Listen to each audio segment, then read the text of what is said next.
আসসালামু আলাইকুম সুপ্রিয় শ্রোতা, চলে এলাম গল্পের আসরের 44তম গল্প কষ্ট নিয়ে। আমার আজকের গল্প আমার প্রিয় বন্ধু রানাকে ঘিরে। আমি, রানা এবং নীলা একসঙ্গে পড়ালেখা শেষ করে আমি যথারীতি আমার বাবার ব্যবসায় যোগ দিই। রানা বিদেশি স্কলারশিপ নিয়ে চলে যায়। রানার প্রেমিকা নীলা ছিল। নীলাকে রানা নীলা বিয়ের জন্য রানাকে বলায়। রানা বলে, আমি 2 বছর পরে বিদেশ থেকে সম্পূর্ণ কমপ্লিট চাকরির ইটি করে তোমাকে এসে 2 বছর পরে বিয়ে করে নিয়ে যাব।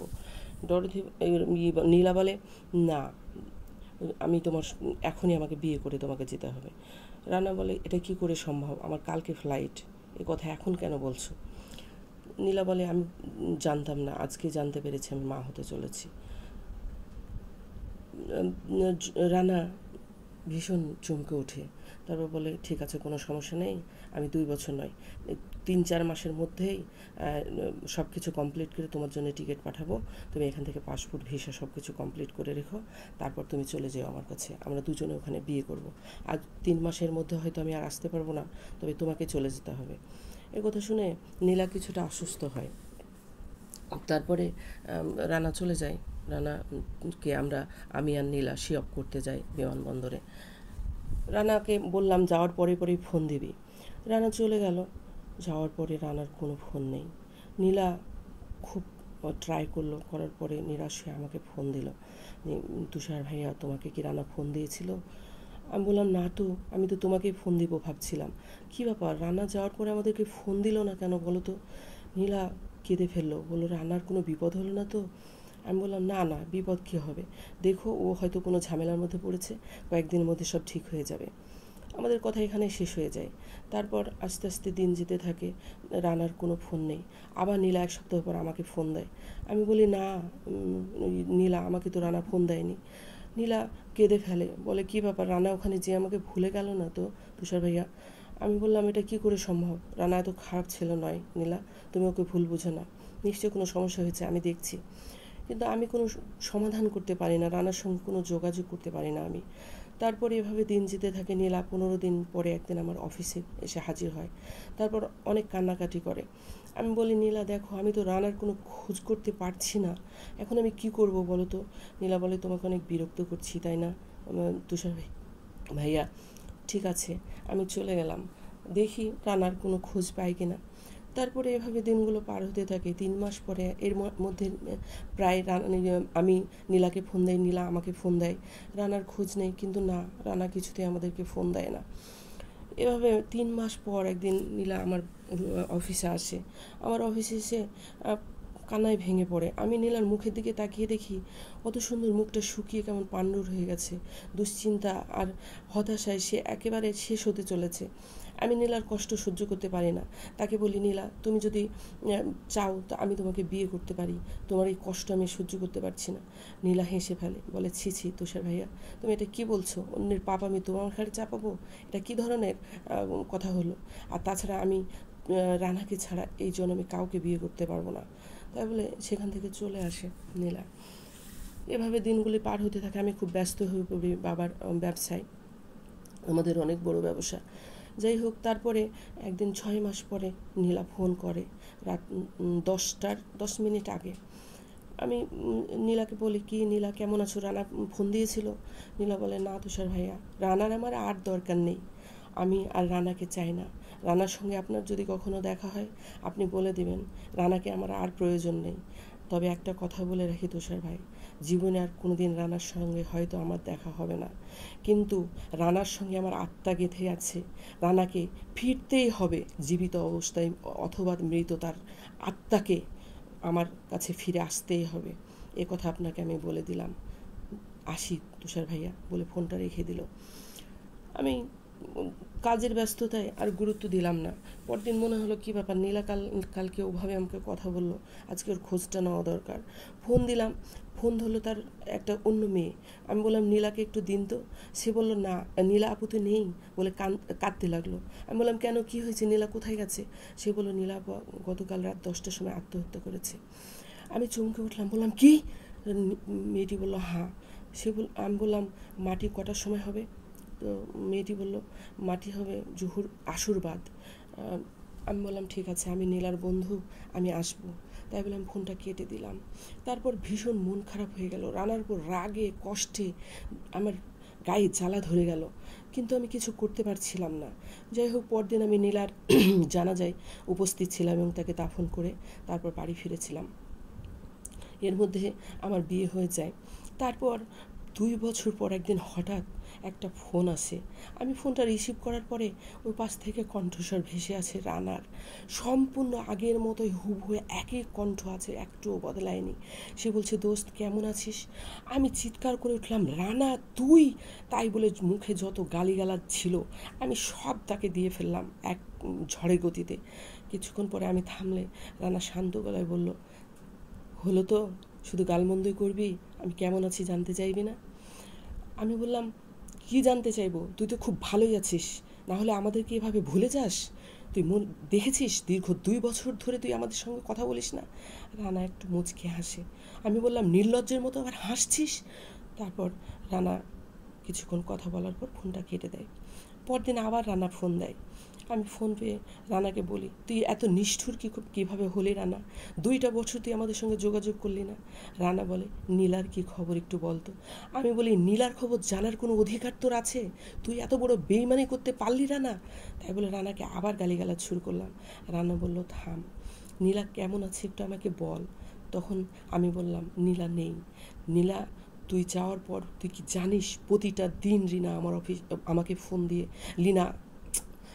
নীলা আমাকে ফোন দিয়ে খোঁজ নিত তোর, আর তুই ফোন করেছিস কিনা জানতে চাইতো। 1 মাস 2 মাস পর পর আমার অফিসে আসতো, কিন্তু বেচারির শেষের দিকে মুখের দিকে তাকা যাচ্ছিল না। সে এতটাই হতাশ এবং ভেঙে পড়েছিল, তার বাড়ির লোকেরা জানাজানি হয়ে গিয়েছিল, অন্য জায়গায় বিয়ে ঠিক করাতে নীলা করতে চায়নি। বাড়ির লোকেরা অকথ্য নির্যাতন তার উপর চালায়, অনেক গালাগালি করে, তাদের খারাপ ব্যবহার নীলা নিতে পারেনি। 28 অক্টোবর 2001 সালে নীলা রাত 10টার সময় আত্মহত্যা করে। আমি ডায়েরিতে তার এটা লিখে রেখেছিলাম তারিখটা। রানা একেবারে ভেঙে পড়ে। তারপর বুঝতে পারি রানা ওপাশে কান্না করছে। আমি বলি, কান্না করে লাভ নেই রানা, তুই যে নিষ্ঠুরতা দেখিয়েছিস নীলার সাথে তা কখনোই ক্ষমা করা হবে না। তারপর রানা ফোনটা কেটে দেয়। এরপর আস্তে আস্তে আমাদের 2 বন্ধুর মধ্যে স্বাভাবিকতা আসে, আমরা স্বাভাবিক হই, আমাদের সম্পর্কের গাঢ় ঘনত্ব আবার ফিরে আসে। আমি রানারকে ডাকি আমাদের দেশে, বলি দেশে ফিরে আয়। রানা বলে, না বন্ধু, আমি দেশে যেতে পারবো না, তুই বরঞ্চ আমার কাছে আয়। দেশে গেলে নীলার কষ্ট, নীলার স্মৃতি আমাকে বাঁচতে দেবে না রে, আমি বাঁচতে পারবো না। তাই বলে রানা ফোনটা রেখে দেয়। তারপর একদিন রানা তার ঠিকানা ইমেল করে পাঠায়। তারপর আমাকে ডাকে আমার পরিবার সহ তার ওখানে ঘুরতে, তার দেশটা ঘুরে দেখতে। এরপর থেকে রানার ওখানে আমরা প্রতি বছরই যাই। রানা বিয়ে করেছিল, রানার মিসেসের নাম ডরোথি, ওখানকারই নাগরিক। তারপরে আমরা প্রায় প্রতি বছর তার সঙ্গে দেখা করি, গল্প করি, সারা পৃথিবী ঘুরে বেড়াই। আমাদের যে এখানে বলে রাখা ভালো, আমাদের কারো পয়সার কষ্ট ছিল না। আমি বড় ব্যবসায়ী বাবার একমাত্র সন্তান। তারপরে রানা ওখানে বড় কোম্পানিতে জব পেয়েছিল, হিউজ পরিমাণ টাকা পেত, প্রতি মাসে বাড়িতে টাকা পাঠাতো। এভাবে বেশ হাসি খুশিতেই আমাদের দিনগুলো চলে যাচ্ছিল। একদিন আমরা আবার রান্নার ওখানে ঘুরতে গিয়েছি। তারপরে ডরোথি আর নীলা আমাদের 1 বছরের বাচ্চা শাওনকে নিয়ে সমুদ্রের ধারে দাঁড়িয়ে গল্প করছে। এদিকে রানা আর আমি বালির ভিতর পা ডুবিয়ে বসে আছি। রানা হঠাৎ করে আমাকে বলল, জানিস তুষার, আমি না একটা কষ্ট আর বয়ে বেড়াতে পারছি না। আমি বললাম, কেন, কী কষ্ট? রানা বলল, হঠাৎ জানিস, মনে হয় আমার বুকের ভেতরে কেউ যেন চাকু ঢুকিয়ে দিয়েছে এবং অনবরত সেটা ঘুরাচ্ছে। এত কষ্ট যে আমি সহ্য করতে পারি না। সেই কষ্টটা শুরু হয় বছরের একটা দিন নির্দিষ্ট সময়ে, এবং সেটা শেষ হয় একটা নির্দিষ্ট সময়ে। আমি বললাম, ডাক্তার দেখাসনি? রানা বলল, অনেক ডাক্তার দেখিয়েছে রে, ডাক্তার কোনো অসুখ খুঁজে পায়নি, এবং সেই ব্যথাটা যখন ওঠে তখন কোনো ওষুধে কাজ করে না জানিস, এমনি এমনি একটা নির্দিষ্ট সময়ে যে ভালো হয়ে যায়। আমি বললাম, ব্যথাটা কখন ওঠে? রানা বলল, 28 তারিখ রাত 10টার সময়। আমি বললাম, কত সালের 28 তারিখ? রানা বলল, 2001 সালের 28 তারিখ, আর ভালো হয় বিকাল 5টা। 29 তারিখ বিকাল 5টা। আমি বললাম 28 তারিখ, 28 তারিখে তো নীলা আত্মহত্যা করেছিল, তোকে তো বলেছি। রানা বলল, হ্যাঁ তো তাহলে কি ওটার সঙ্গে আমার কোনো ব্যথার সংযোগ আছে? আমি বললাম, হতে পারে। রানা থ মেরে গেল। তারপর আমরা দুজন অনেক কথা বলার পর ফিরে এলাম বাসায়।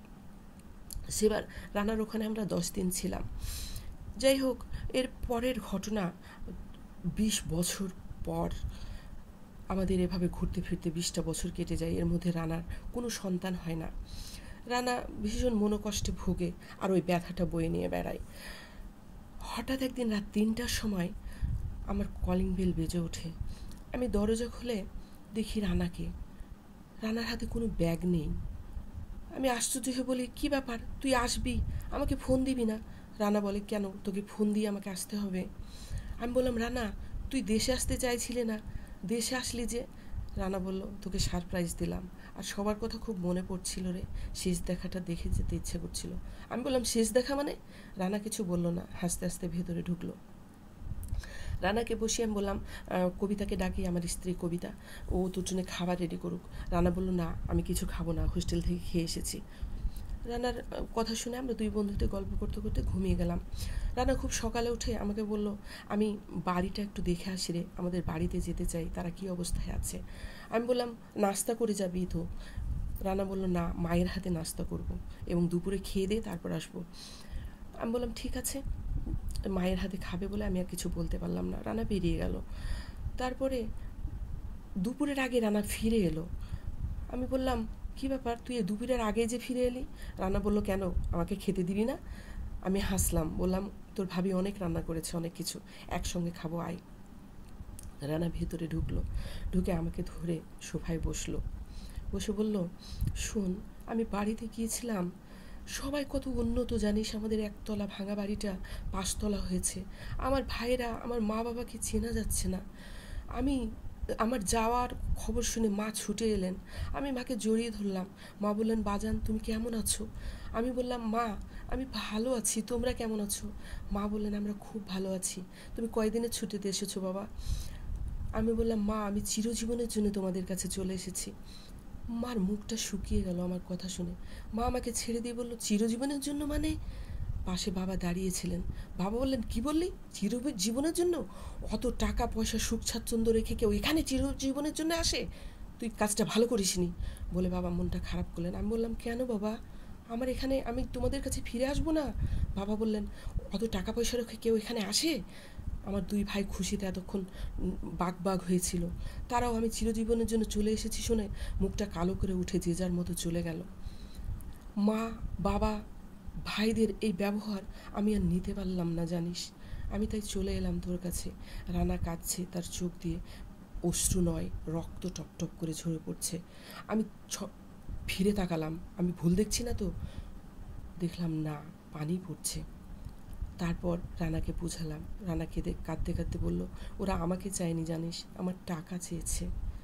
আমি হাসলাম, বললাম, বিদেশিদের জন্য এটাই হয় রে, আসলে প্রবাসীদের জীবনটা অনেক কষ্টের, তারা কাউকেই আপন করতে পারে না।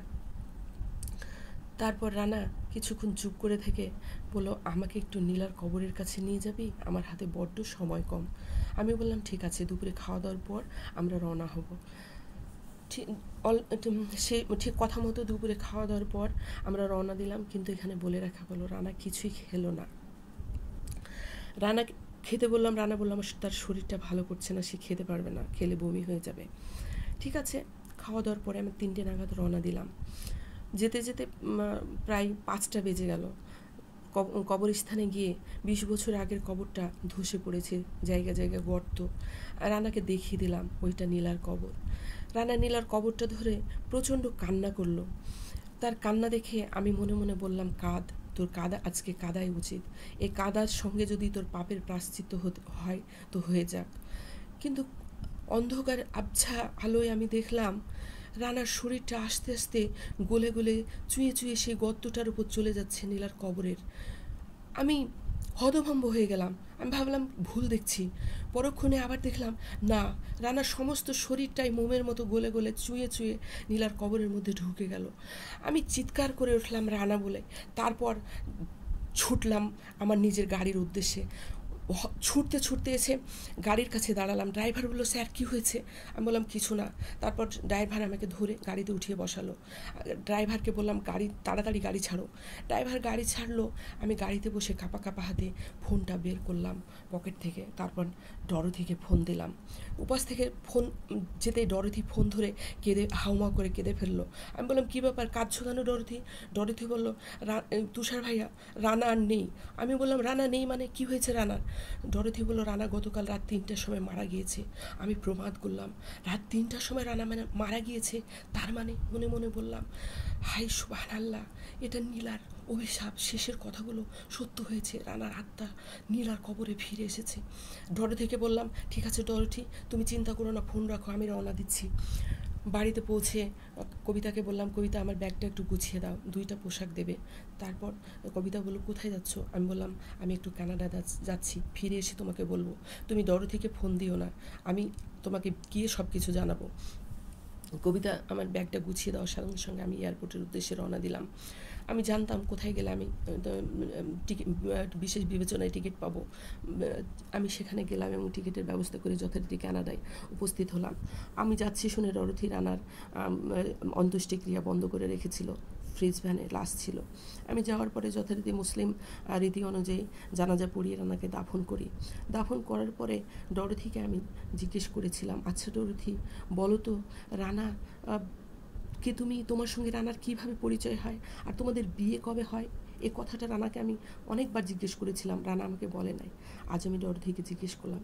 ডরথি কাঁদতে কাঁদতে বলল, রানার যেদিন বাংলাদেশ থেকে এখানে আসে তারপর দিন আমি রাস্তার ধারে থেকে অজ্ঞান অবস্থায় পাই এবং গাড়ি নিয়ে যাচ্ছিলাম। খারাপ কিছু হতে চলেছে ছেলেটার সঙ্গে মনে করে আমি গাড়িতে তুলে নিয়ে, আমি যেহেতু নিজেই ডাক্তার তাই বাড়িতে নিয়ে এসে পুলিশকে আমি ভয় পাই, পুলিশকে শুয়ে যাবে বলে হসপিটালে নেইনি, আমি নিজে বাসায় রেখে রানার ট্রিটমেন্ট করি। কিন্তু রানার জ্ঞান ফেরার পরে রানা তার অতীত সম্পূর্ণরূপে ভুলে যায়। আমি রানার নাম রাখি জন। তারপরে রানার সেবা করতে থাকি। রানার মতো হ্যান্ডসাম, সুদর্শন এবং ভালো মানুষ ছেলেটির প্রেমে পড়ে যায়। এভাবে 1 বছর কেটে যায়। তারপর আমি রানার কোনো স্মৃতিশক্তি ফিরছে না দেখে রানাকে বিয়ে করে ফেলি। রানার সঙ্গে আমার ভালোই সুখেই দিন কাটছিল, কিন্তু হঠাৎ একদিন একটা অ্যাক্সিডেন্টে রানার হুঁশ ফিরে আসে। সে তার অতীত ফিরে পায়। সে তার অতীতের কথা বলতে থাকে ডাক্তারদের সামনে। সে তখন হসপিটালে ভর্তি ছিল। আমাকে ডাক্তাররা রানার ফোন নাম্বার থেকে ফোন দেয়। আমি হসপিটালে ছুটে যাই এবং সেখানে যে রানা বলে, তুমি কে? আমি তখন বলি, কেন তুমি আমাকে চিনতে পারছো না? আমি ডরথি। আমি বুঝতে পারি রানার অতীত, রানা এখন ভুলে গিয়েছে, বর্তমান তার অতীত মনে পড়ে গিয়েছে। রানা শুধু বলছিল তুষার, নীলা। আমি বলি, তোমার তুষার নীলাকে তো আমি চিনি না, কিন্তু রানা জিজ্ঞেস করে বাংলাদেশ থেকে কবে এসেছি এবং কতদিন হলো আমি এসেছি। তারপর ডরথি বলে, আমি সব কিছু রানাকে 2 বছরের ঘটনা খুলে বলি। রানা সব কিছু শুনে এবং খুব কান্না করে। কান্না করার পর দিন আপনাকে ফোন দেয়, মানে আমাকে রানা ফোন দেয়। সেই 2 বছর পরের কথা আমি বলছি, যেদিন রানা প্রথম আমাকে ফোন দিয়েছিল এবং আমি গালাগালি করেছিলাম। শুনে আমি ভীষণ মর্মাহত হই এবং নিজেকে দোষারোপ করি, আহারে নির্দোষ রানা, আমি কতই না তাকে ভুল বুঝেছিলাম। নীলাও ভুল বুঝে চলে গিয়েছিল। আমি পরে ডরথিকে বললাম, ডরথি, আমার প্রাণের দোস্ত রানা ছিল, তার জন্যে আমার সারা জীবন বুকের ভিতর কষ্ট থাকবে। তোমার প্রতিও রইল সহানুভূতি। তুমি ভালো থেকো। আমাকে ফিরতে হবে আমার দেশে, আমার ওয়াইফ আমার জন্য অপেক্ষা করছে। ডরথি বলল, তুষার ভাই আজকে থেকে যাও না, থেকে গেলে হয় না। ডরথি এই কথাটি আমি ফেলতে পারলাম না, সেদিন থেকে গেলাম। বাড়িতে সবাই ছিল, তার বাবা মা ভাই বোন সবাই এসেছে। তাদের সঙ্গে কথা হলো ডরথির ব্যাপারে। আমি তার বাবাকে চুপি চুপি বললাম, আপনারা ডরথির শোক কাটিয়ে ওঠার পর ডরথির ভালো দেখে একটা বিয়ে দিয়ে দিবেন প্লিজ। কথাটি তার বাবার মনে ধরলো। সে বলল, ঠিক আছে। তারপর আমি দেশে ফিরে এলাম রানার স্মৃতি বুকে নিয়ে। ধন্যবাদ।